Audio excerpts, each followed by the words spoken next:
P T I کا.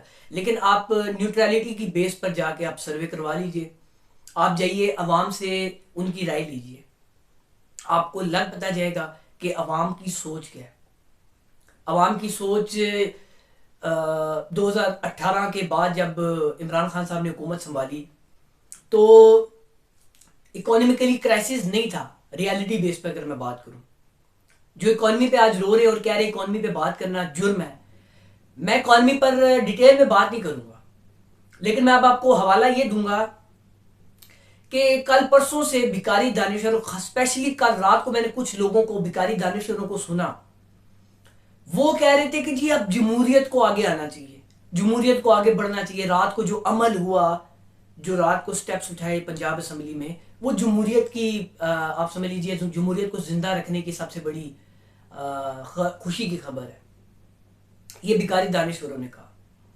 لیکن 9 April کو جو ہوا, اور ابھی بھی کچھ لوگ ایسے ہیں جو رات کو کہہ رہے ہیں کہ ایسا رات کے ٹائم کارروائی ڈال دی گئی, پتہ بھی نہیں چلا یہ جمہوریت کا جنازہ ہے. کچھ بھکاری دانشور جمہوریت کو زندہ رکھنے کے بھاشن دے رہے ہیں, اور کچھ لوگ کہہ رہے ہیں جمہوریت کا جنازہ نکل گیا, وہ لوگ یہ بھاشن دے رہے ہیں. تو سب سے پہلے جمہوریت کا جنازہ نکلنے والے جو بھاشن دے رہے ہیں ان کو, اور جو کہہ رہے ہیں جمہوریت زندہ ہوگی ان کو, میں ان دونوں کو جواب دے رہا ہوں. آپ کو ویسے تو سچویشن کے حساب سے آپ کو پتہ ہوگا, غلامانہ سوچ ہے آپ کی, آپ خود تو نہیں سوچ سکتے, سوچیں بھی تو آپ عوام کے سامنے نہیں رکھ سکتے, لیکن آپ کو پتہ ہے کہ آپ بھکاری ہیں, آپ بھکاری دانشور ہیں. 9 اپریل کو جو کارروائی ڈالی گئی, ٹھیک ہے آپ کی نظر میں وہ جمہوری تھی, ایوان ایک طرف سے اکثریت کام تھی, ایک طرف اقلیت میں تبدیل ہو گئی تھی. مطلب حکومت میں پہلے اکثریت تھی لیکن بعد میں اقلیت میں تبدیل ہو گیا. یہ آپ کی نظر میں جمہوریت تھی. لیکن اس عدم اعتماد کو پورا کرنے کے لیے موجودہ جو اس وقت کا موجودہ پرائم منسٹر تھا, مشینری اس کے نیچے تھی, مشینری اس کے ماتحت کام کر رہی تھی. لیکن ایسا کیا ہوا کہ رات 12 بجے عدالتیں کھلوائی گئی؟ ایسا کیا ہوا کہ وہ جتنی کی جتنی مشینری تھی, آپ سے یہ لوگوں نے تمام باتیں کی ہوگی اس وقت بھی ابھی بھی, لیکن میں اب آپ کو پوائنٹ پر ایک لانا چاہ رہا ہوں. اس وقت کیا ہوا کہ ایک آئینی وزیر اعظم کے انڈر جو مشینری تھی, جو اس کے ماتحت تھی, وہ اس سے اوپر جا کر کام کر رہی تھی. یعنی وہ حقیقی معنوں میں آئین سے اوپر جا کر کام کر رہی تھی. تو اس وقت عدالتوں نے مشینری کو نہیں پکڑا, اس وقت کی عدالتوں نے مشینری سے جواب طلب نہیں کیا کہ یار وہ وزیر اعظم ہے, آپ اس کے خلاف عدم اعتماد لا رہے ہیں, آپ کے پاس بہت سے طریقے ہیں عدم اعتماد لانے کے, لیکن یہ کیا طریقہ ہے؟ مشینری سے سوال نہیں کیا گیا. مشینری وزیر اعظم کے خلاف کام کر رہی تھی, چاہے کوئی بھی وزیر اعظم ہوتا اس وقت.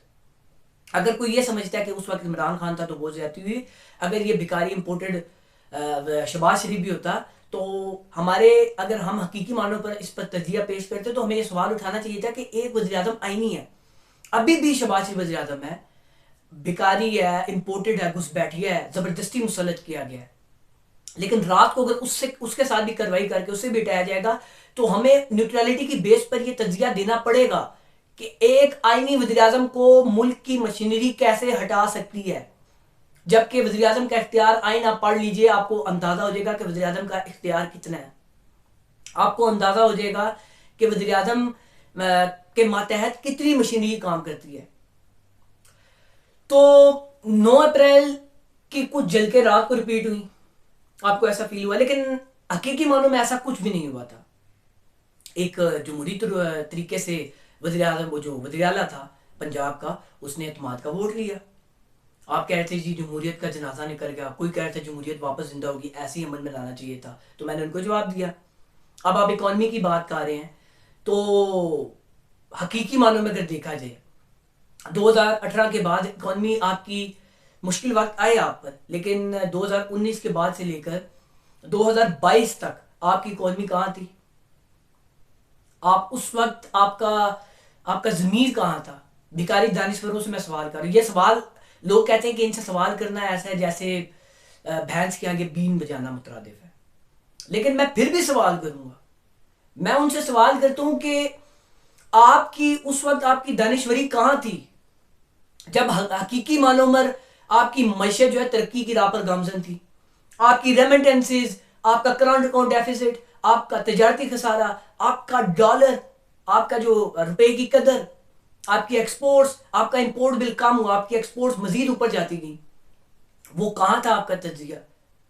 لیکن آج آپ کو اکانومی پر بات کرنا آپ کو جرم لگتا ہے.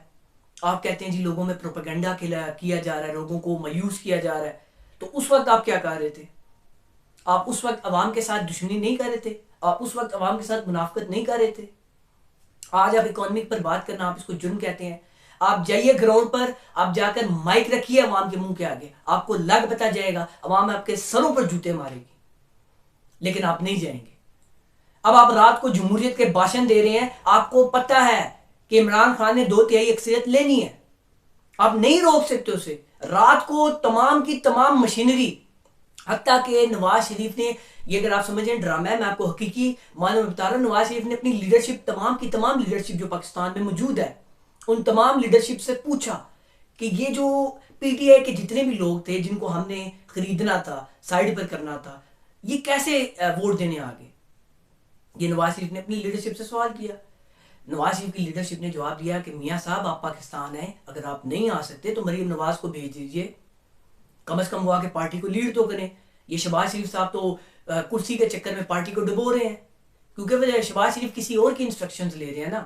وہ کسی اور کی جب انسٹرکشنز لیں گے تو سب سے پہلے، اگر تو شہباز شریف کسی اور کی انسٹرکشنز نہ لے رہے تو حقیقی معنوں میں انہوں نے اپنی پارٹی اور اپنے بیانیوں کو بچانا تھا. تو انہیں چاہیے تھا کہ جس دن انہیں حکومت دی گئی، جس سینیریو میں بھی ان کو سوچ کے دی گئی کہ ہاں جی اب تو پاکستان ترقی کی راہ پر گامزن ہوگا، اس کو ہم پکڑ کے دبا دیں گے، اسیسمنٹس غلط تھی نا، چلو ٹھیک ہے ہو گیا.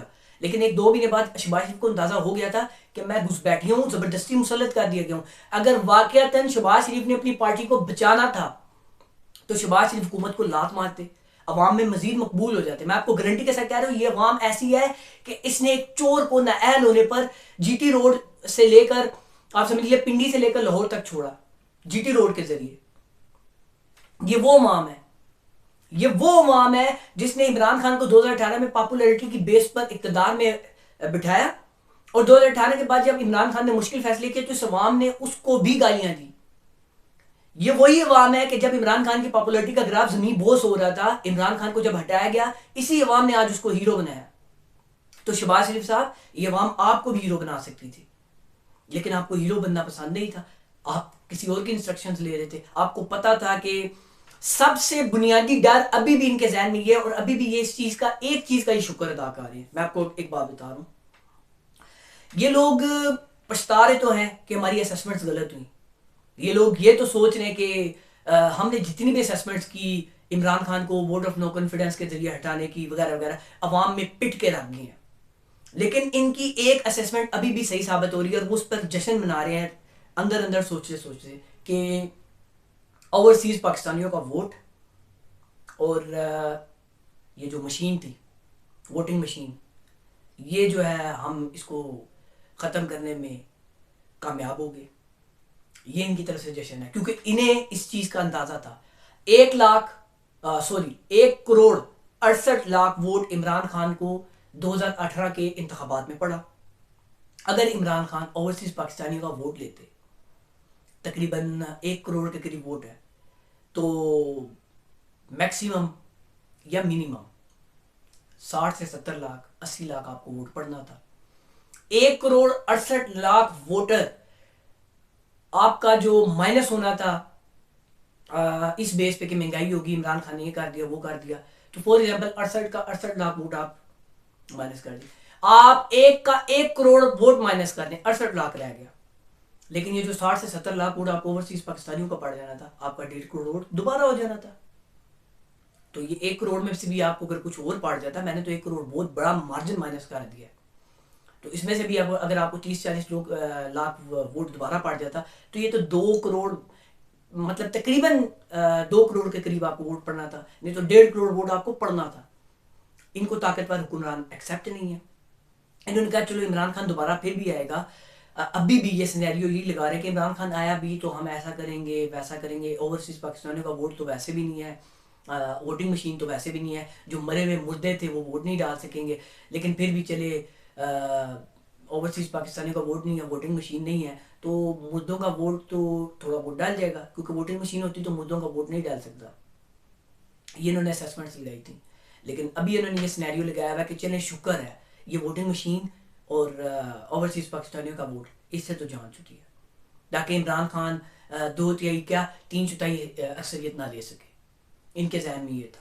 عمران خان نے ان حالاتوں میں بھی اگر 1 سال وہ سروائیو بھی کرتا، ان حالاتوں میں عمران خان نے 2/3 اکثریت لے لینی تھی، کیونکہ عمران خان آنے والے وقت میں کچھ ایسے اچھے سٹیپس اٹھا رہے تھے.